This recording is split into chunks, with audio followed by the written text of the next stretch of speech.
Hi, class. Let's start chapter 5, and we'll come back to this uh, uh, class, chapter 5. Now, without further ado, I will start.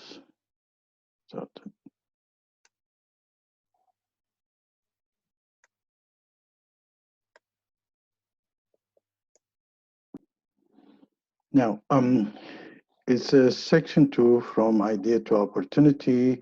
It's chapter 5, identifying and analyzing domestic and international opportunity. And I believe now you finish almost done with the assignment. So that could be, refreshing some part of it, and some of it is reinforcing the information that you have.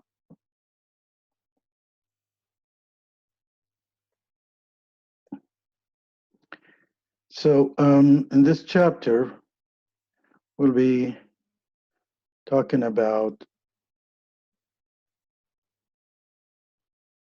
just a second, we'll be more, as an introduction, in order to expand to a venture, an entrepreneur should identify opportunity for a domestic and international expansion. So we said that entrepreneur cannot be an entrepreneur without identifying an opportunity and having an idea to follow.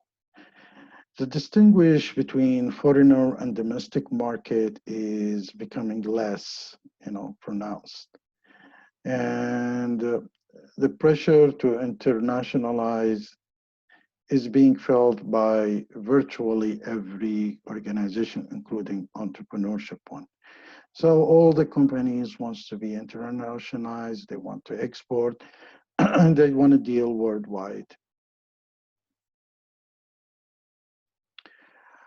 Here's what comes to the opportunity assessment plan. The key is to a profitable domestic and international venture is to develop, as we said, an idea that has a large and reachable market.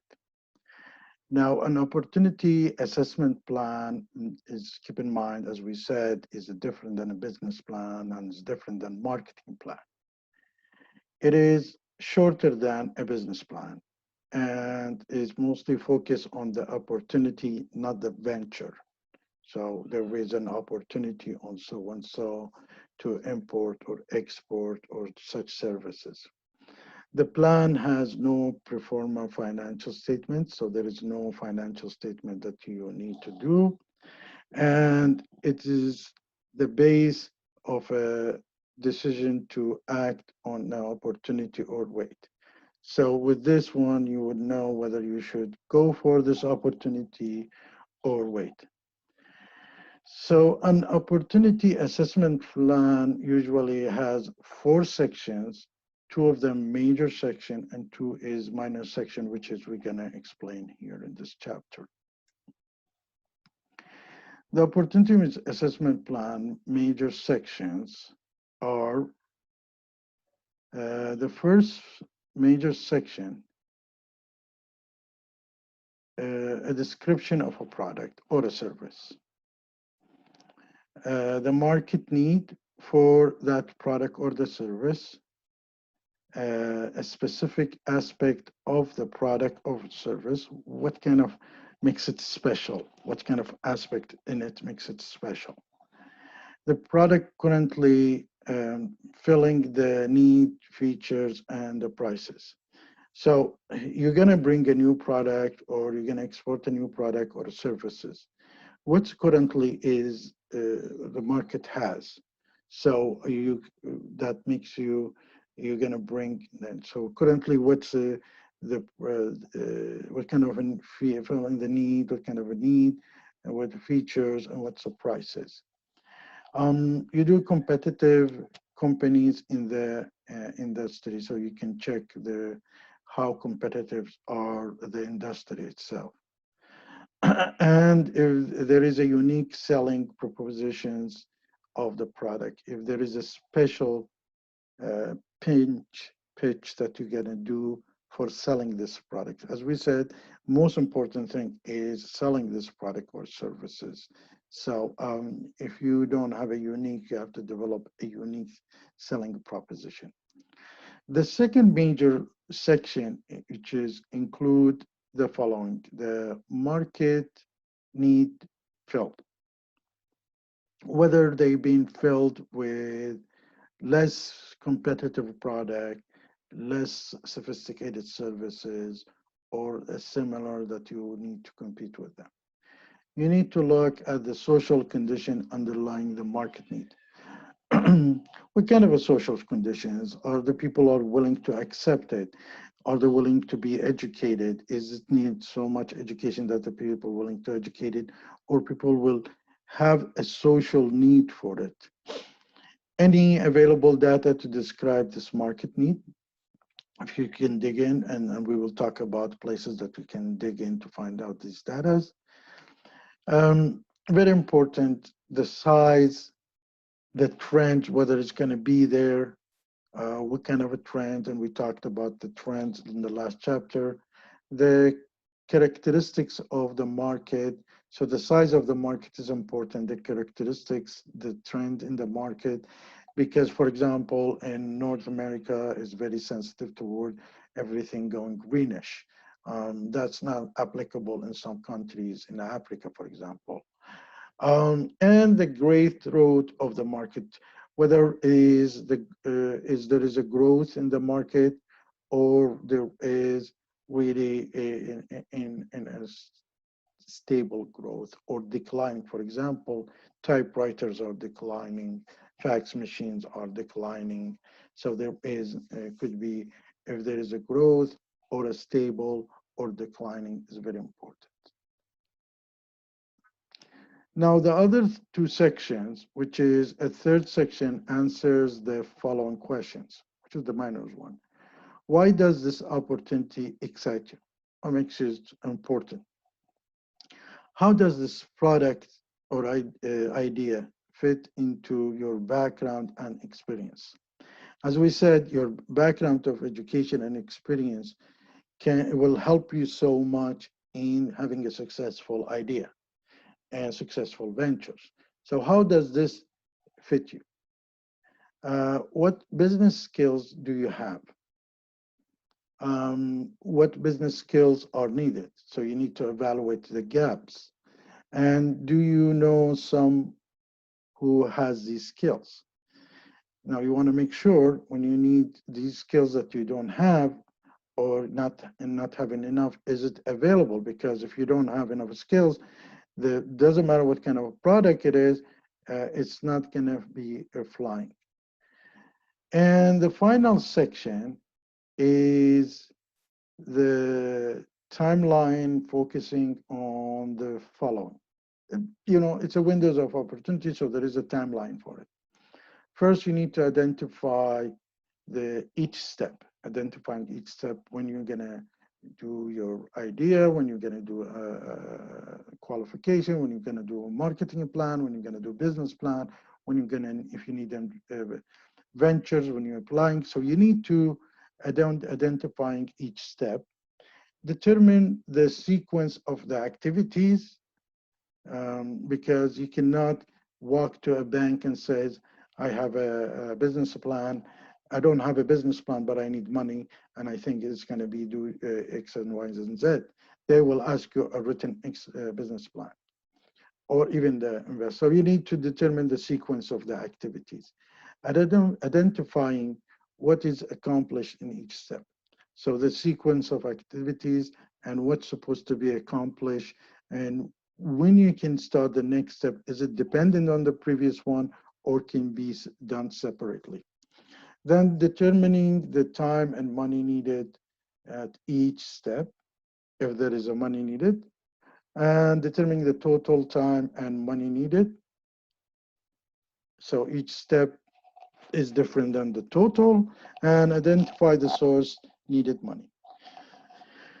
I have a friend of mine who's a lawyer, where he's a partner with somebody who they help people to come to migrate to Canada, and they partner based on he help people, investors to come in, but usually the investors don't have a business plan.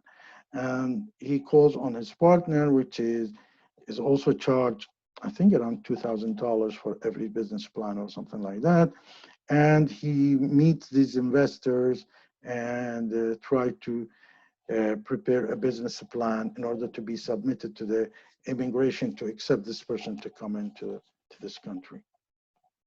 So understanding a business plan could be a very profitable thing also. Now, information sources, where I get my information, for example, when you're trying to do a business plan, to do the ID, to establish the qualification and all these things. There's lots of bodies that you can begin to find out. One of them is CORE, is a nonprofit providing a free online and in-person assistance through a training, consulting, and mentoring. Now, there is available same bodies here in Canada. You can find similar to them. There's also called the Small Business Development Centers, which is a provide also consulting, training, and technical assistance when you're starting a new venture. The general information sources include Chamber of Commerce and cities' Chamber of Commerce and provinces' Chamber of Commerce. You need to know where you can get your sources, whether it's cash, whether the legal assistant, whether it's business assistant. There's all type of organization available, especially in case of you trying to export something. Many other valuable websites include the Small Business Investor Alliance, National Venture Capital Association, and the Collegiate Entrepreneurs Organization. These are available in the States and also available in Canada. The other thing you want to know is the industry and market information. Plunkett provide industry data, market research, trend, and some statistical on market and forecasting. They can, get you this information. There is a Frost and Sullivan, yes, provide a very specific industries, and I have them so you can click on them. And it takes you there to find out if you're serious about doing your ventures.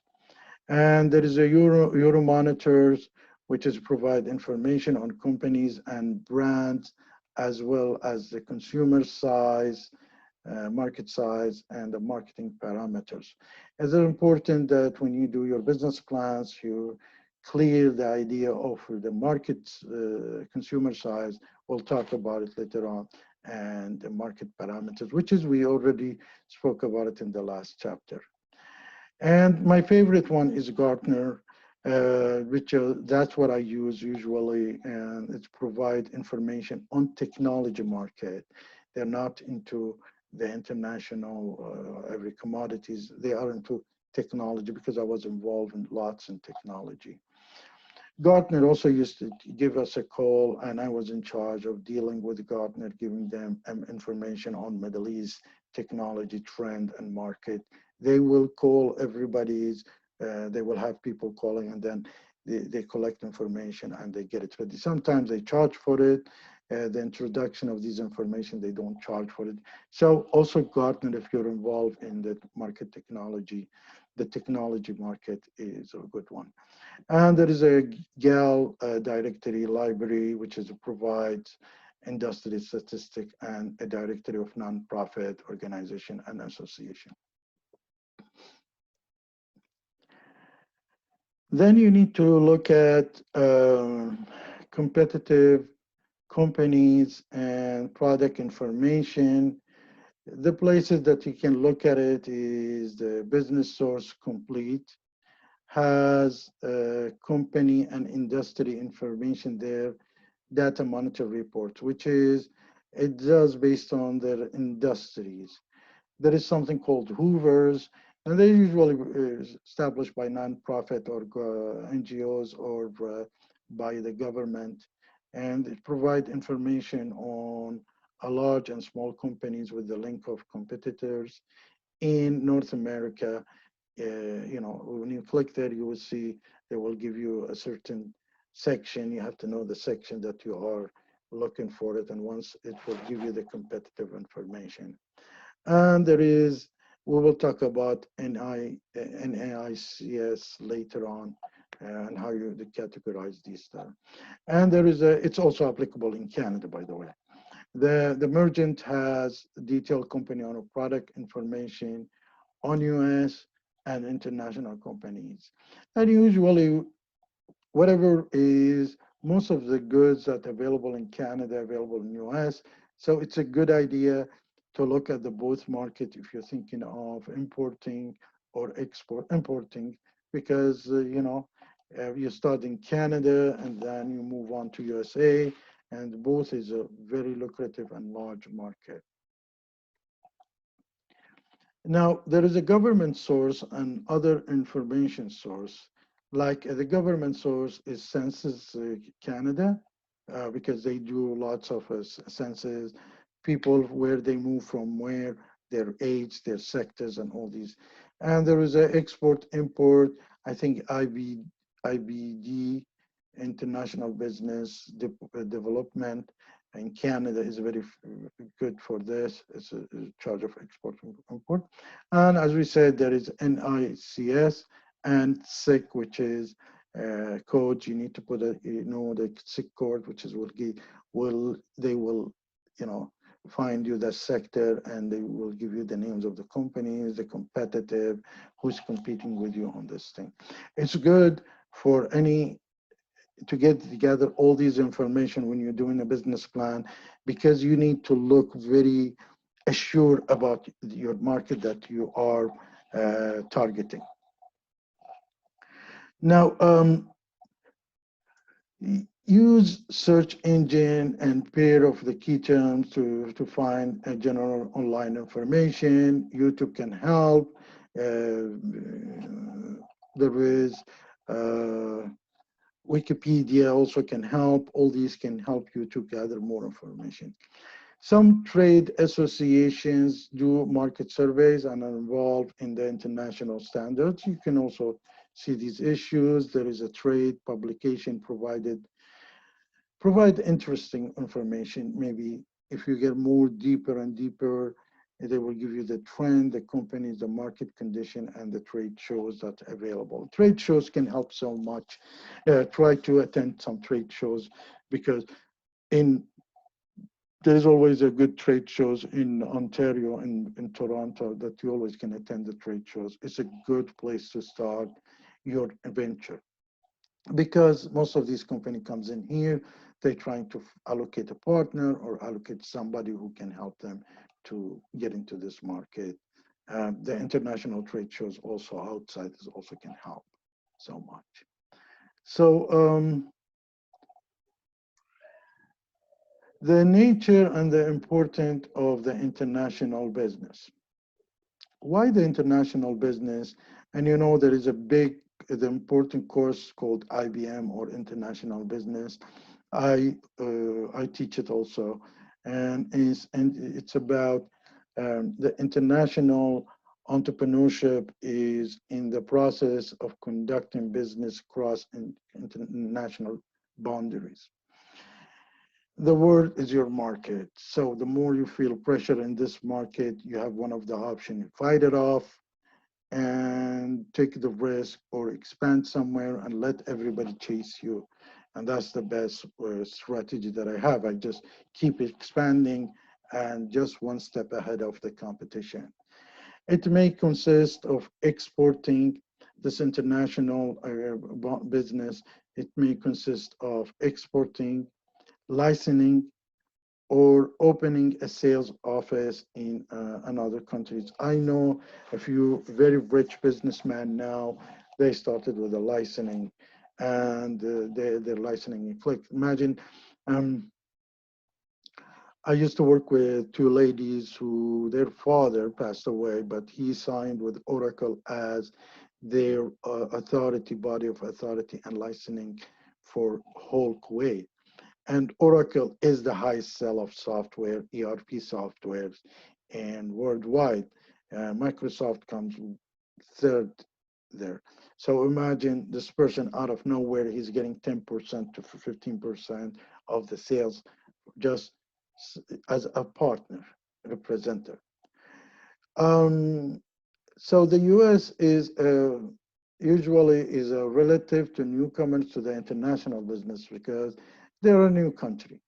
The usually foreigner investors came in, like Britain and France, especially Britain, came and helped in building the industries, and the future commercialize of US depend on the entrepreneur success in a market outside the US. So you see, these two countries are built by foreigners and mostly built by British, and now they are kind of one of the top producers in the world, and they also look forward to have two things: one, to export, and second, there's so much space to invest to do business here. So you have your hand is so much open, and in the international business is important to firms of all size. So you can have a small business and small firms and do the business internationally, or you can have a big one and do the business internationally. So the successful entrepreneurs understand how international business differs from the domestic business and respond accordingly. In the few next slide, we will be talking about the differences that in the international business versus the domestic business. Keep in mind there is lots of business people are willing to do the export, but they don't have the time through going through that headache. So if you're there to save them that headache, they would be glad to do business with you. Now, as we said, there is international and domestic entrepreneurship. In the things that makes it different between them is the fact that um, all entrepreneurs are cost oriented and concerns about cost, concerned about sales, concerned about profit. So what variety is the relative importance of the factor? Is it the cost, sales, profit? Which one is more important? Now, the decision are complex due to the uncontrollable factors. And if you can conduct a pest analysis, is useful when you're exploring an international business opportunity. And PES stand for political, economic, social, and technical. The political public policies, who influences the policymakers, there if there is a war, stabilizations, how they help the investors, any incentive, and whether there is a government stabilities. The economics is how much is taxation, the level of taxation, the monetary policy that they have, the distributions, and the trend that in that country. The social is the language, the psychographics, the ethnics, and the major events that's happening in there. And you got the technical is, which is the technology variety by country and product should reflect the country, whether there is a good infrastructure, whether the good transportations, communication, all these, the technical base for these things. So that's where you look at the international market and international entrepreneur. So when we are looking at the culture part And the culture usually refers to the common ways of thinking and behaving. There is lots of definition, but that's the very simple definition for it. And how the people, the common way of people are thinking and behaving. Like, for example, timing is very important in Canada, but if you are late a little bit in Middle East, it's fine. In India, it's fine. So they do respect the time. There, if you come on time or early means and secure. So the culture makes a big difference here. You need to know the culture. The culture is about a learned behavior, identifying an individual and society. There is taboos, there are things that you can be forgiven for it, and there is things, don't do it. So you have to know all these, separate these things from them. And the cultural aspect that may prove difficult include, you might have things that stops you from getting there. One of them is could be the language, the social structures, too many structures, or make it difficult to deal with whom. The religion itself, so selling alcohol in Saudi Arabia, for example, the politics, they just don't want to deal, USA don't want to deal with Iran and vice versa.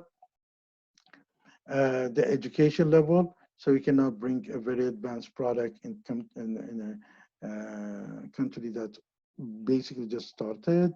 And the manner and custom there, you need to take, and things that called aesthetics, which is the things that in general things, beauties and all, that is not essential, for example, in the culture. Now, available distribution systems. The distribution channels with the target country is, within the targeted country is a challenge. We spoke about, you look at the distribution channel. The distribution doesn't mean the trucks that's moving things around. It could be your partner who is in charge of distributing your product. That kind of is a challenge. You need to be successful in any export or import.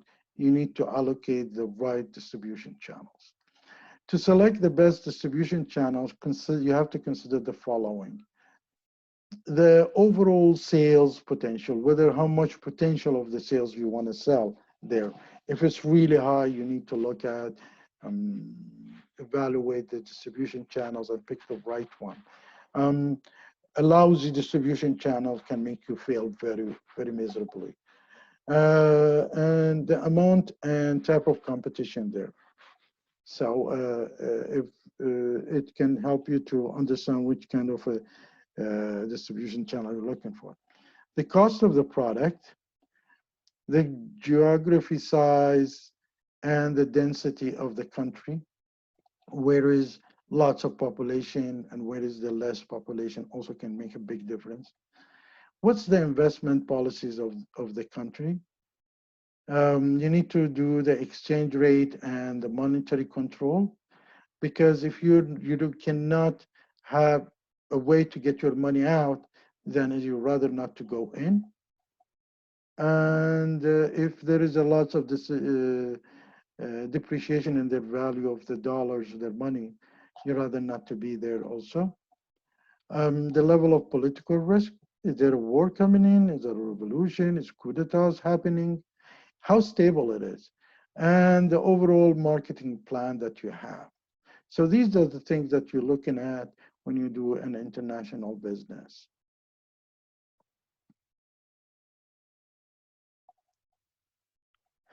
So why we have to go global?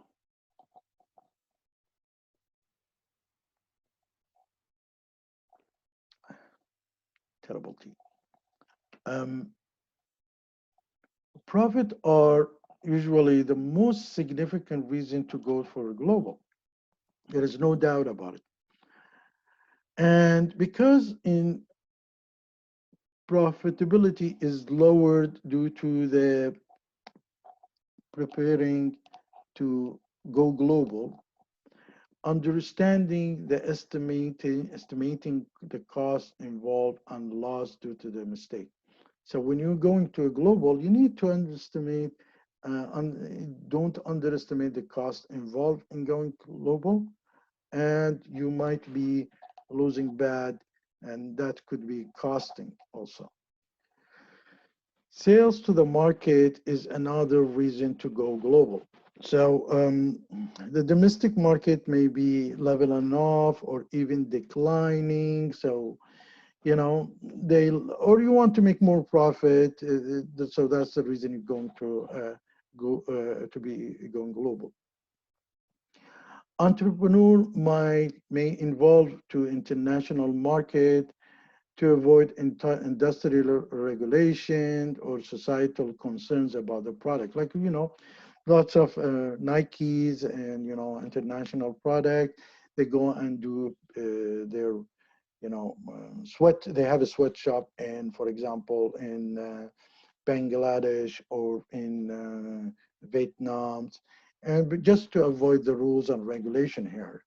And according to the laws, maybe there does not consider to be something bad. Here is something that was really bad. The culture also helped in this matter. Big companies or companies probably looking for lowering the cost or because of the industry regulation and societal concerns about the product.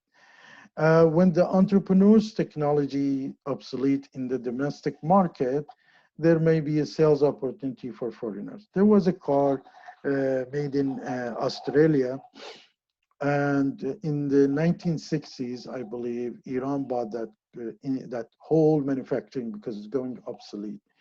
And they did this business for 30 years in Iran, and now in that time, so Iran had this car when manufacturing is going also obsolete. So they sold the whole factory to Sudan. So this is sometimes it's happening because when technology is obsolete in the domestic market, there might be a sales opportunity in the foreign market. And also going global may take advantage of lower costs in the foreign country or better price in foreign countries, but in the lower costs in the foreign countries for labor, overhead, and materials. And I guess you guys know this very well. And the strategic effect of going global. What's the strategic effect for going global? Where, when you talk to a company, owners and managers, you need to present also the ideas, implement these ideas, show that ideas and part of your ideas. Is one major effect center of the concept of the firm's proximities to the firm's customer and ports. And we'll be talking the conceptual things here. Some factor can make a foreigner market that is geographically close seem psychologically distant. I mean, look at, for example, there is lots of predictions that they happens in Canada. And these people, the first thing they're thinking of it is exporting to USA. And most of them, after success in USA, because they are close to them, they don't think of Mexico, they think of UK. Because mentally they think UK is closer to them because of the languages, the culture, all these things. So that's what you call psychologically distance. Somebody asked me how come the Arabs don't travel as a tourist to Mexico. He asked me this question, and it was a good question because most of the Arabs travel to Europe and usually to UK, and they spend billions of dollars there. And the reason, the language. And they think Mexico is very far and it's different language and different culture, but they can manage the UK very well. So with movies, uh, exporting the culture, it can make it easier, such as action that probably India did is creating Bollywood, which has made it very interesting. So people start really understanding the culture of India. This is one of tools that help to establish businesses there. So the distant invasion by the entrepreneur may be more a matter of perception than reality.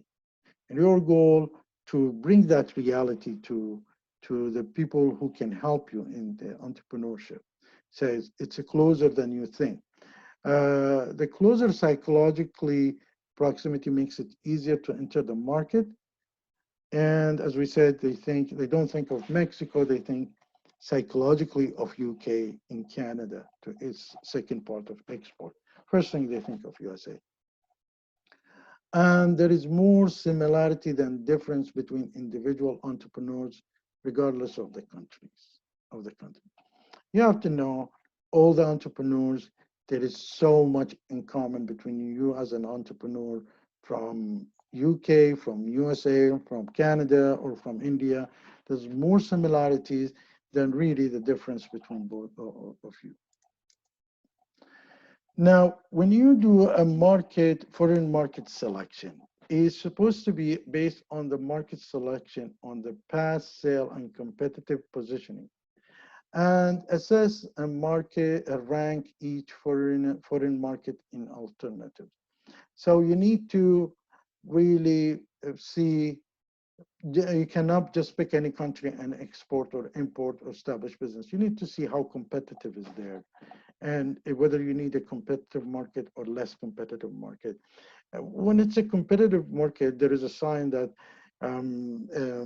the country is willing to accept you, but also there is a competition. Now, one method employs a 5 steps approach, which is for foreign market selection. First, you need to develop appropriate indicators, like the stabilities, the size of the population, the language. These are indicators.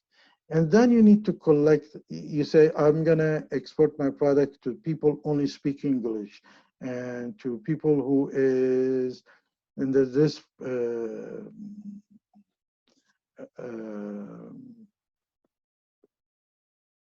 continent, in this continent, for example. So these are develop and appropriate indicators.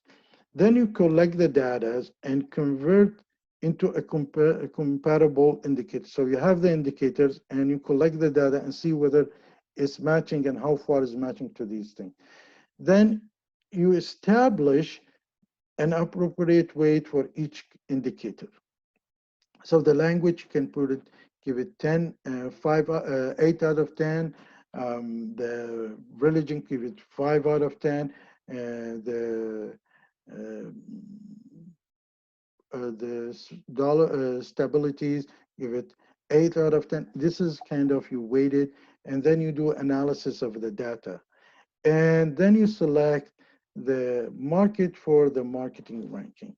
Because if there's somebody asks you why you selected this country over that country to start your business or entrepreneurs, that you have a clear indication says, well, this country, I did this research and I put this indicators, and these are my indicators, and this is how I rank them according to the indicator, and this is the numbers that you collect to becomes from qualitative to a quantitative thing to assess.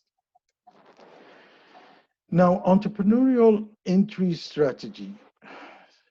When you are trying to go internationally, there is different strategy you can do. Even international company, they have different strategy to do. One way is indirect exporting, which is involve the last amount of risk the least amount of risk, using an export management firm or purchasing office for a commodity. Somebody in the other country is willing to buy the things from you without you sending them there, and they will take care of everything. Then you have the indirect direct export, which is a through independent distributor or an overseas sales office.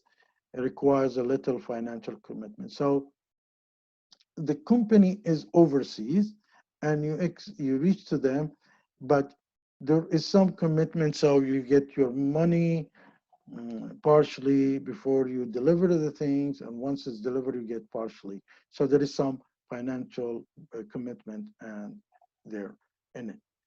And then you get the non-equity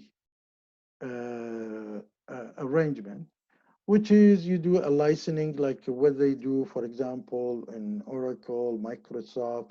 Licensing is used where there is no intent to export or directly invest. So you just sell the license to somebody else who can do these products in their country.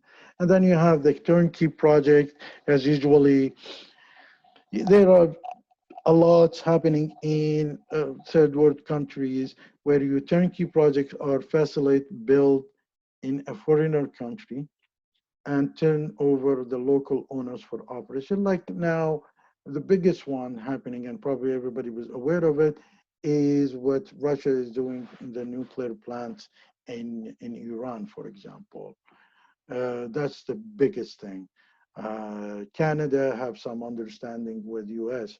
They go and build a nuclear plant in US and build, operate, and then in foreign turn to over a local.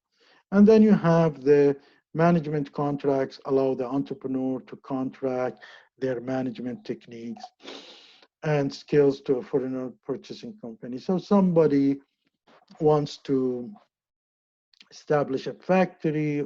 They don't have the know-how, the people who can do that. So you outsource your people to them. It's on the skill base. And there is something called the direct foreign investment, which is when the ownership percentage hangs on the amount of money invested and the nature of the industry and the rules of the host government. So is when you are a foreigner and trying to invest in a different country, in other words. And this is big probably in China now, in USA, and in Canada also. The direct foreign investment minority interest allows an entrepreneur to gain a foothold or acquire experience in a market before committing. There was somebody in Abu Dhabi, his name 5%. His nickname is 5%. And the funny thing, this person 5% went and spoke with the French oil because the major oil industry in Abu Dhabi is partnering with France. And he spoke with them, and they said, "Well, if you take us into UAE, we'll give you a 5%." And they struck deals in Abu Dhabi, which is, a major billions of dollars of oil export yearly. And this gentleman gets 5%. So minority interest as an entrepreneur might be a huge one also. So if you say, big company says, I would take you in India, I'll get 2% or 1% or 5%. And strikes there is a huge or vice versa. Then you get the joint venture are used to purchase a local knowledge, for example, or an established facilities or when a rapid entry is needed. When you want to enter the market very quickly, you go the joint venture because they have already established market, established channels, and manpower. So it's very easy for you to quickly do that. And 50%. This is majority interest is purchase of 50% of more. That's what you call the majority interest, where the decision based on that also. So the mergers are often usually difficult to assess. When you do mergers, different companies merge together, is difficult to assess, but it's also it's a good field for entrepreneur to work on it also. You have the horizontal mergers, which are motivated by the economy of scales. Different companies, they will be mergers, and because they want to cover more locations, and sometimes this business in this part of the world, it goes down. So whatever they're producing, they can export it to that part where they have the merger thing. And then you have the vertical mergers, which is control over supply, because you're not sure whether the supply is supplying you and supply your competition and might increase the price, so you want to have the control over it.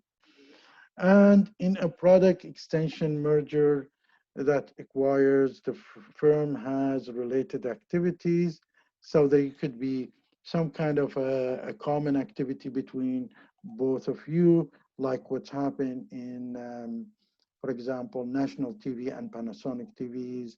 There is common activities and they joined, or Datsun and I think Toyota. They also did that. I'm not sure, but I know Datsun joined some. Nissan, they joined together and became a Nissan. Uh, and then you get a market extension mergers combine skills of the acquired firms. So they have good skills in the same kind of a firm.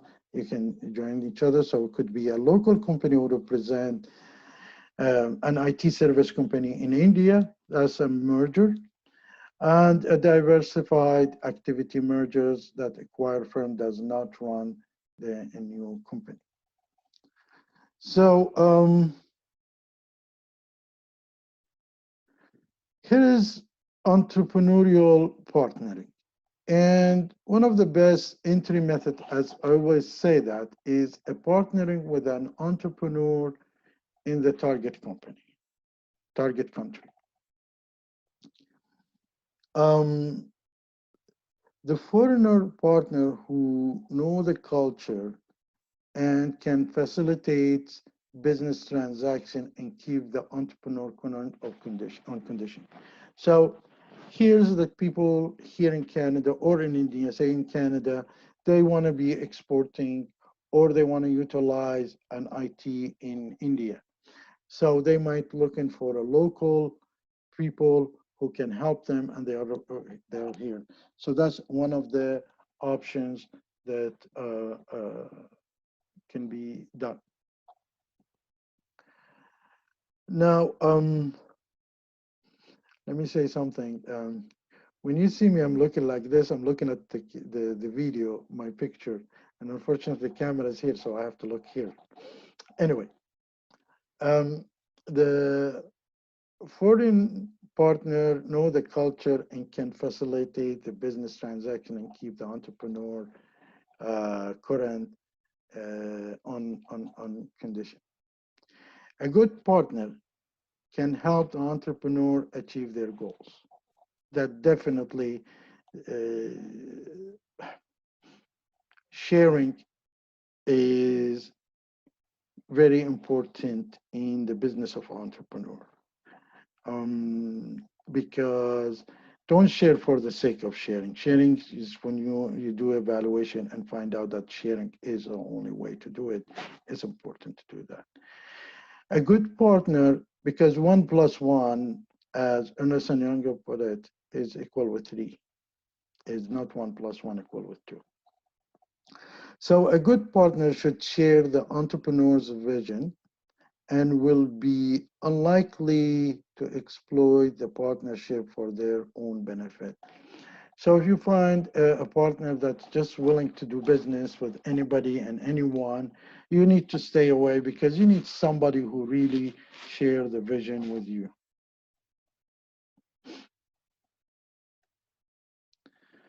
Now, there is some aspects, some information you might want to know about international trade. There is was something called GATT, which is the General Agreement of Tariffs uh, and Trade. And before, after that, okay, world trade tradings happen. So it is GATT is a multinational agreement liberalizing or monitoring in a way the trade by eliminating tariffs, subsidies, and import quotas. There's other ones is called, for example, trade agreement and free trade areas, which is we have something called FTA, which is free trade area, exists between US and Israel and between US and Canada. That started a long time ago. Then it's moved to NAFTA. FTA moved to NAFTA, which is North American Free Trade Agreement.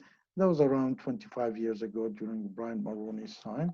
The North American Free Trade Agreement reduce the barriers and encourage investment. And the countries involved in it so far that I know is Canada, USA, Mexico, and Chile. And then the Mercosur trade zone between the North and South American countries. There is the Trade Pacific Partners or TPP, which is include US, Japan, Canada, any countries on the Pacific there. And then the well-known is EC, which is the European Community, which is encourage the supranational. There is no borders between these countries. If you went to Europe, you would notice that there used to be a border. There's no more borders anymore.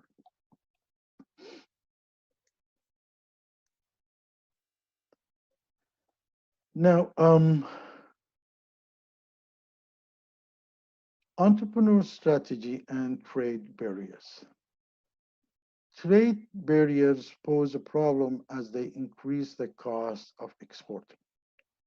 So an entrepreneur can use these barriers to its own benefit also. It doesn't mean can stop you from doing your business.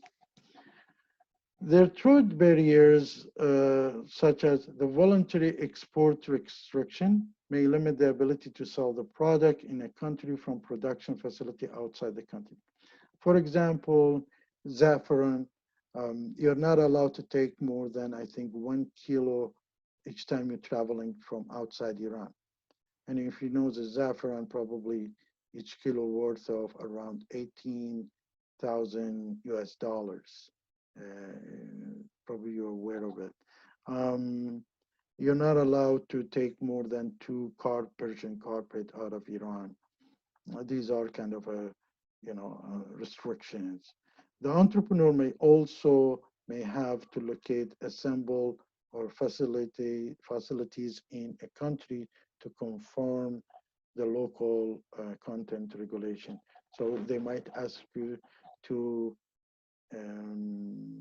have the production done here. Let me give you a good example.